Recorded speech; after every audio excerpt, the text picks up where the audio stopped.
Sania Jafar express पर पूरी कौम अश्कबार है। कौम को दोस्त नुमा दुश्मनों को पहचाना होगा, दहशतगर्दी के खिलाफ इकट्ठा होना होगा।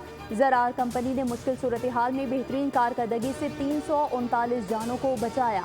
दहशतगर्दी को खत्म ना किया गया तो तरक्की का अमल रुक जाएगा। वज़ीर आज़म का कोयटा में अमन अमान के हवाले से इजलास से खिताब। 33 दहशतगर्दों को जहन्नुम वासिल करने पर सिक्योरिटी फोर्सेस को खराज तहसीन, कहा जवानों का बुलंद हौसला और अज़्म लायक तहसीन है। बलूचिस्तान की तरक्की के बगैर मुल्क की तरक्की का ख्वाब पूरा नहीं हो सकता।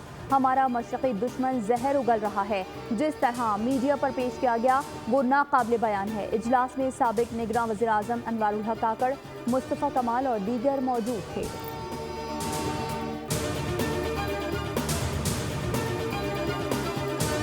बिजली बेचो महंगी, खरीदो सस्ती, हुकूमत की अनोखी गैर मुनसिफाना पॉलिसी।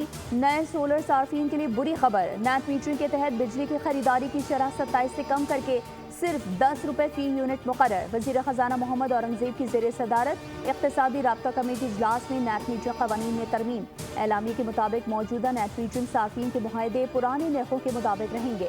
दरामद और बरामद शुदा यूनिट्स की बिलिंग अलग अलग होगी। सोलर पैनल्स कीमतों में कमी से नेट मीटरिंग में इजाफे से ग्रिड सार्फिन पर बोझ बढ़ा।